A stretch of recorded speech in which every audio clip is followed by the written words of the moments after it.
Hello everyone and welcome back to the Cardonomics YouTube channel. So today's episode is going to be about how to find opportunities in trading cards, the Kickstarter edition. I'm just going to go through a couple of games that I backed on Kickstarter. I'll explain to you guys what Kickstarter is for those of you who don't know what it is. And we'll also go through, what is an investor or how to sort of become a successful investor, particularly in trading cards. And before I go any further, I started as a collector. Now I do it as a full-time job, selling trading cards. I wasn't always an investor. It's something that I enjoy doing, and I'm grateful I can marry the two together. There's people out there who sort of, shun investing in trading cards and saying it's not an investment tool and go to stocks or crypto if you want to invest. But it is a trading card game, trading. It's meant to be traded.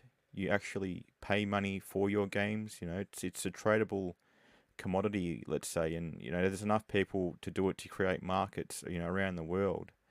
So investing was a natural formality, or an evolution, for trading cards. So there's nothing wrong with it. There's always opportunity there, and that's what I want to shine a light on. It's something that I enjoy, so I like to share, my journey and things I like investing in. So we'll get into what makes a good investor here. So, how to become a successful investor. And number one, I put there because it's the most important, which is manage your risk. Now, what does this mean? So, it's okay to want to make money and it's okay to look at profits and how much money you can make. But before you do that, you should look at managing your risk. Protecting your capital. You don't want to lose the money that you invest. These Kickstarters are highly risky. Trading card games have a tendency to not last very long. There's not many successful games that last more than a few years. So again, this isn't about holding things, hoping they go to the moon. It's about seeing what window of opportunity there may be, finding out how small or how large that window may be, and just going through some motions and seeing exactly where these opportunities may lie within trading cards. So yeah, number one, manage your risk. Never put any or never put more than what you're willing to lose, which is a common thing people say. But I'll go through how to manage risk. There's a few strategies that I use. We'll get into it later. So number two, research what you're investing in. So another key important thing. So when people create games, you need to know who's behind it. Is it a company? Is it an individual? Who are these people creating and wanting your money on these crowdfunding sites? There's a lot of scams that going on here, and especially when it's sort of the it thing to get on these Kickstarter games and there's money going around everywhere, and then that's when scams are at its highest. But they're always around. Wherever there's money to be made, you're going to find someone trying to scam. So research is very important, and we're going to go through it again with these two games I'm going to talk about. Again, it's very easy to do. It might take a bit of time, but it is definitely worth putting the time in because you're risking your money here. You don't want to lose it over something that could have been easily prevented or, lower your risk. Again, we're talking about that risk word. Doing more research is going to lower that risk. So that goes hand in hand. Number three is the important one to me, which is becoming self-reliant. That basically means that, when the decision needs to be made, when things may be going good or bad, knowing what to do and acting is very important, and not relying on other people to tell you what to do or influencers to tell you what to do. It's very important that you understand what you're doing and be able to make decisions on your own. So that's a very important one to being a successful investor. Number four, having an entry and exit plan, very important. An investor always has a plan. If you don't have a plan, you are less likely to be successful. So again, how to find the best entries and knowing when to sell is the most important thing, to make a profit. So that's very important to consider. Number five, leave emotion out of it. So successful investors, they don't react to news or they don't react to other people's negativity or euphoria. The emotions out of it, you respond to situations, which the difference is you knowing what to do and acting rather than acting out of emotion, which is a very important thing to distinguish. And that's one thing that you really need to practice when investing, because most people invest on emotion and that's when you make bad decisions. So that's just time in the market, just practicing and sort of going through the process multiple times to get better. That's the only way to really sort of get to a level where you're going to be more successful. So number 6, learn from mistakes. Another big one. You don't want to keep repeating the same mistakes, but you have to accept the fact that we're going to make them, especially early on. We're not perfect. We're never always going to be or ever be perfect. So I think it's just a matter of making less over time, which is learning from your mistakes. So very simple one there, yet hard to master, but definitely an important thing to point out. Number 7, buying multiple quantities is something you have high conviction in. Another important thing, and this is what separates investors from collectors as well.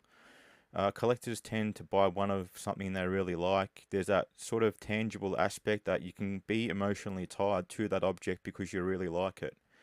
And I'm not saying you can't invest in things you like, but you need to take that, emotional aspect out of it. And even if you can't, having more of that item makes it easier to let go because you still have one in your possession. And as a collector, you love to have those things that you really like or enjoy. So if you've got more than one, you are more likely to sell that when it comes time to do so. So another important lesson there. And lastly, number 8, learn how to take a loss. Like, you're not going to win everything. So if you see something like cracks forming or bad signs, and you got the opportunity to get out and cut your losses, well, sometimes that's the best course of action. And you have to be that bigger person and be like, okay, I wouldn't say it's a mistake, but this is going to be a lesson I've learned. Something that I've missed. Let's acknowledge that, and let's just cut our losses and move on, which is very important. So that being said, let's move on to game number 1 that I jumped on the Kickstarter, Sorcery. So before we get into it, we'll quickly go over what Kickstarter is for those of you that don't know or have never heard of it. So it's basically a crowdfunding website where creators can share their work and ask for funding to fulfill, their ideas, which is basically what's happened with these card games. So plenty of people have pledged. A lot of money has gone in, but again, there is scams that happen. So just you got to be vigilant when investing in anything really, but just be careful. And again, I'm going to take you through the steps of what will legitimize or lower your risk into getting involved in a project. So here you go, you got Sorcery. This is their Kickstarter. So I'll try to get through this because I've got 2 games to get through, but yeah, this is what it looks like. Eric Olofsson's a creator. It's got his company here, Eric's Curiosa Limited. How many backers back the project? Almost 6,500 people, which is a high number. And they raised, 5.7 New Zealand dollars, which is around 5 million AUD. A lot of money, and at the time was a record. So they did very, very well. And, everything that they've done here, helped them get to their goal, which again, there's a lot of time and effort that's gone into this. So that's another thing to look for, how much effort, how much time, and how polished is the campaign, to sort of, convince you that, they're legit and they're going to follow through with their promises. So again, video at the start just tells you a bit of an introduction about the game. We've got the cards here, a bit about who created the game. We've got Eric and Nicholas here. We'll go through Eric's profile, after this. Just that helps me do my research on who's actually behind the game and their experiences to help me make a decision whether to invest or support a game. So yeah, just a bit of information here, and again, you guys can look over this. It's still there on Kickstarter. You can go through all this information and get an idea of what I'm looking at, and check out other games as well. But yeah, basically got the rule book, what you play, tabletop simulator. You can actually play the game, so they've got a playable game. Everything's been sort of already in the works and been planned for a very long time, which is what you want to see. More showcasing the art and what the cards look like. Absolutely stunning. Very, very nice looking cards. you've got a list of artists here, and one thing I want to point out, there's a few big names here. These people want to be involved in this project because they see the vision and they want to, be a part of, Eric's vision and what they're creating. So that tells me that all these people believe in this guy and the company. So that again brings more legitimacy to the project, which is what I like to see. Showcasing more of the art, all hand painted art by talented artists. Huge plus for collectability. One thing that really, got me looking at it and it really attracted me to the game. Go through pledge information. So this is basically, different levels of pledges and what you'll receive if you give them that amount of money. So basically helping them fund their game to bring it to life. This is what Kickstarter is. Apprentice there with a box. Your next pledge, you get a case. There's a collector pledge, and then you got an innkeeper pledge. So that tells me they want to support, LGS. There's local game stores that want to carry the game, so there's support there, which is what you need for a new card game. So great. And there's a big Avatar of the Realm bundle, which gives you, burger with the lot, everything there. If you really want to back the game and enjoy, the artist proofs and, foil uncut sheets, which, one day might become very, very valuable and in fact are very valuable right now because it has had success. So look, at the time you don't know that. I want you to picture that the game hasn't happened yet and we're just doing our research on whether to, put our money into this game. So that's basically what a Kickstarter looks like. They've got goals to incentivize, people to keep pledging, so you unlock certain things, which is cool. But that's basically, what you would see in a Kickstarter. And you want to look for how well polished that is, how many updates the team's given. So you're going to have, multiple updates from the team, all these people commenting, asking questions, and again, that's what you want to see. So go to their website. This is another thing I do. So check if they've got a website, what's on the website. Again, this has changed a lot.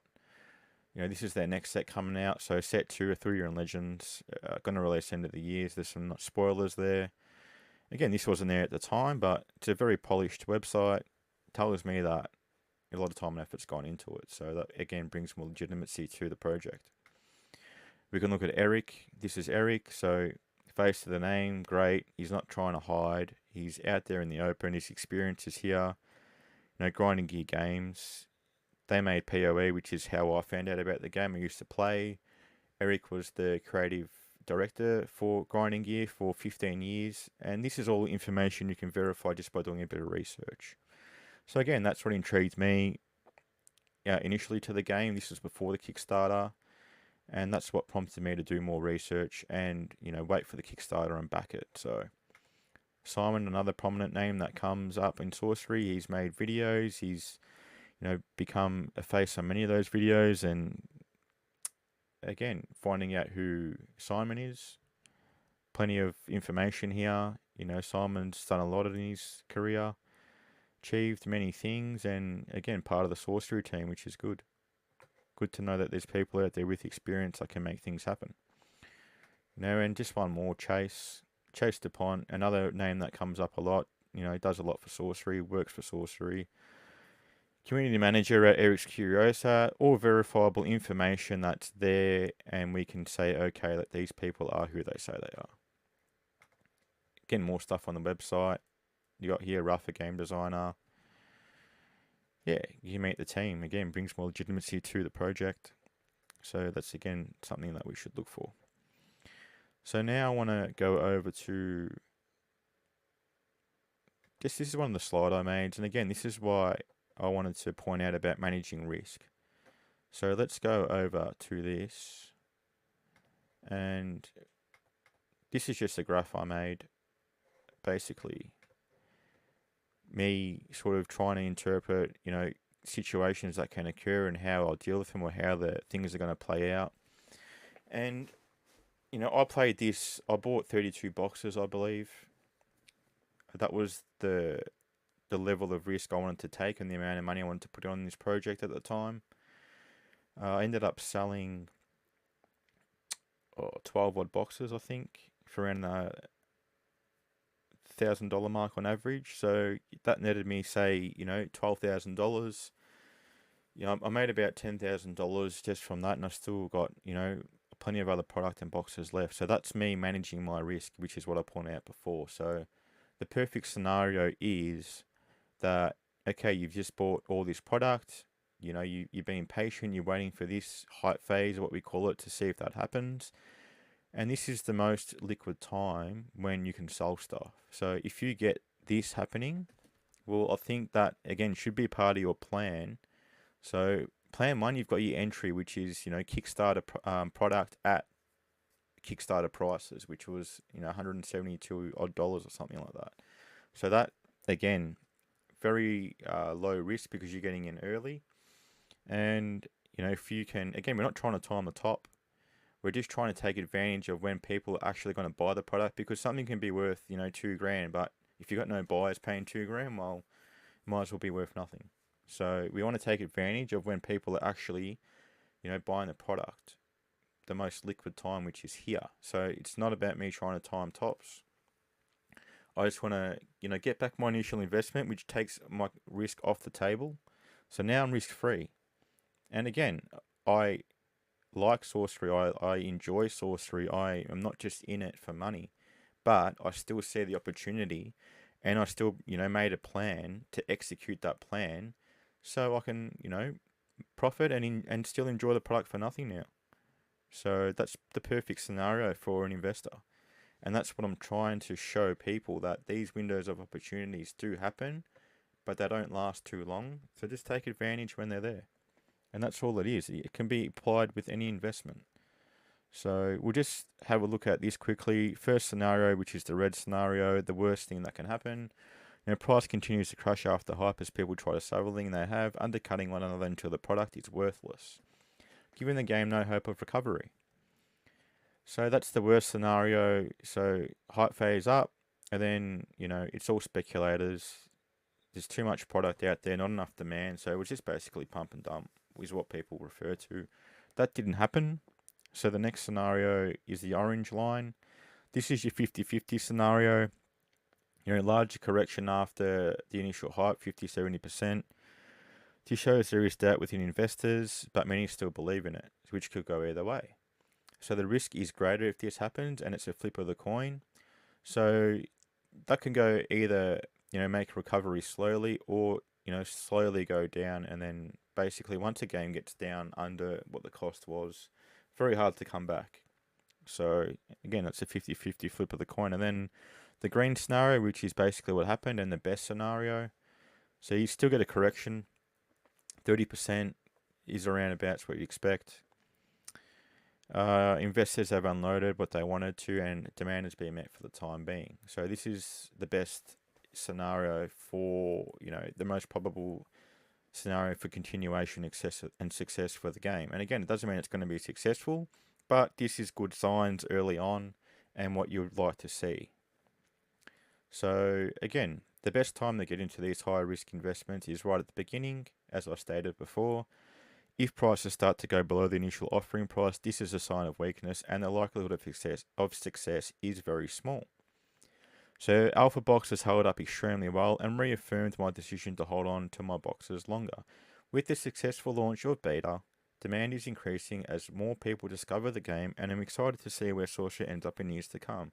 So this was around the release of beta, which was their second release, so basically the same cards, but, like a reprint. Different curios, which are, hard to get chase cards in the game. So that was really successful, and again, today we see that beta product still selling well and still the demand there. And like I mentioned before, with their third release now, which is their second set, Arthurian Legends, looks stunning.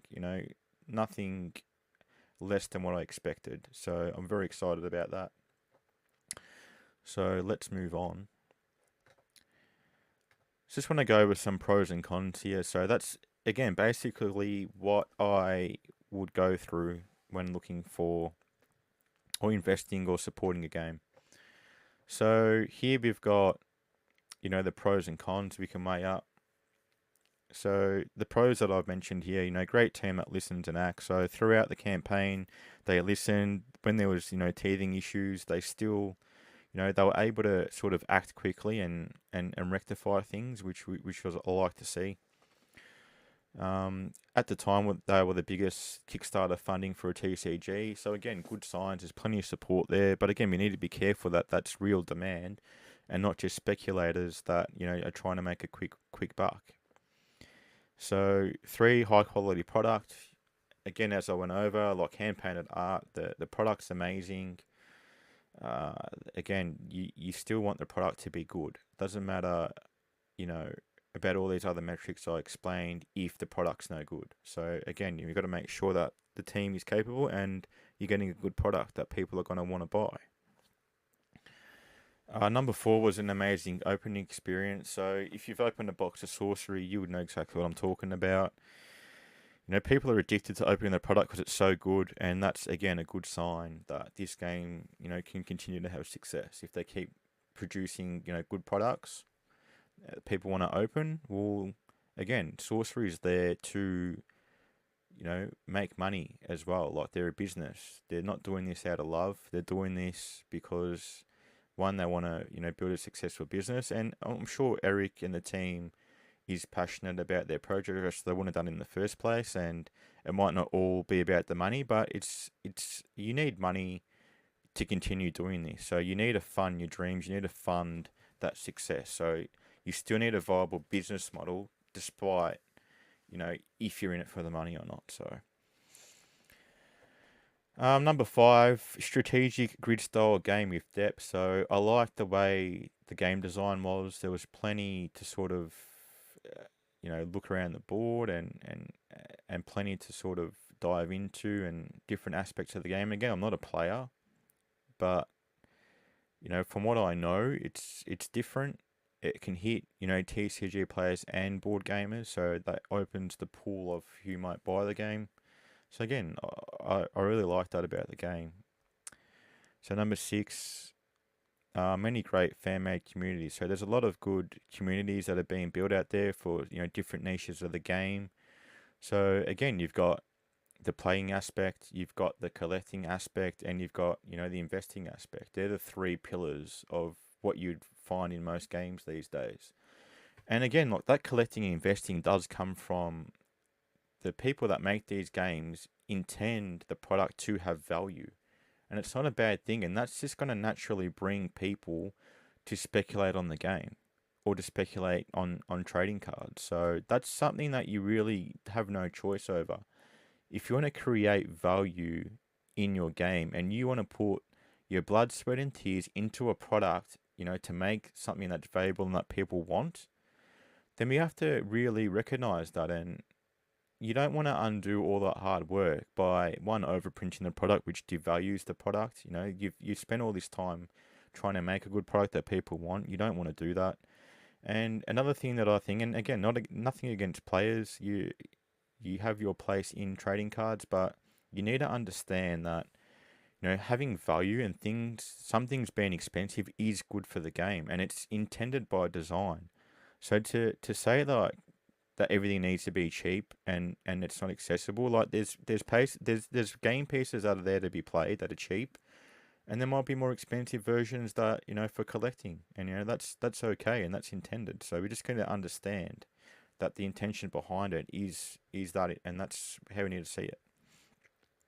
And just a few cons of Sorcery, like again, this is a new company. It's their first try to add a trading card game. Again, I'm not saying they're not capable, but there's going to be teething issues. There's going to be things that they come up against that they've never experienced before, and that could be, something that you could be a bit worrying. So I have to ask myself, is this company capable when, things go wrong or, they've got problems? Are they able to solve these because they've never done it before? So that's one thing to keep in mind. So the second thing was one set release a year. So one core set a year, which is, as far as I know, still that's how their model is. There's a couple of little side things that go on, in between, but we're talking about one core set a year. It's never really been tested too much. I don't really have too much data to go over that I can compare that with. So again, we're just in a bit of uncharted waters here, so interesting to see how that turns out. It could be a pro in the end, but I'm just going to put it in the con section because there's just not enough data for me to say, well, if it's is that a a good thing or a bad thing. But we're just going to leave it there and monitor that as we go along.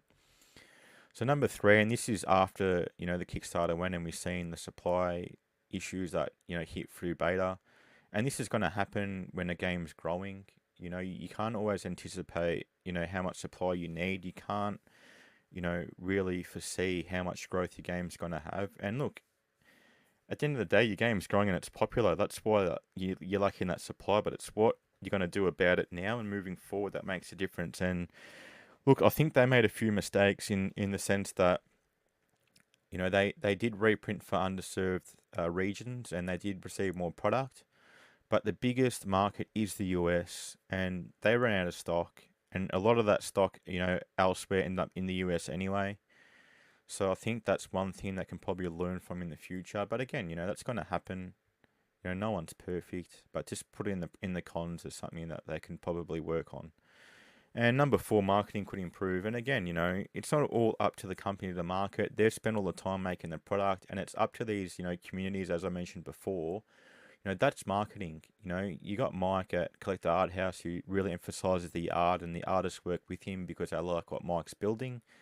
So again, that's the community that Mike made out of the passion he has for the game, and that really is good marketing for the game because Mike's really doing it out of love for it. So that is really good organic marketing, and all those other content creators like, I met Sophie in Denmark from the Cardboard Guide. They make great, her and her husband make, fantastic content. Louis from Kitchen Table making content on Sorcery.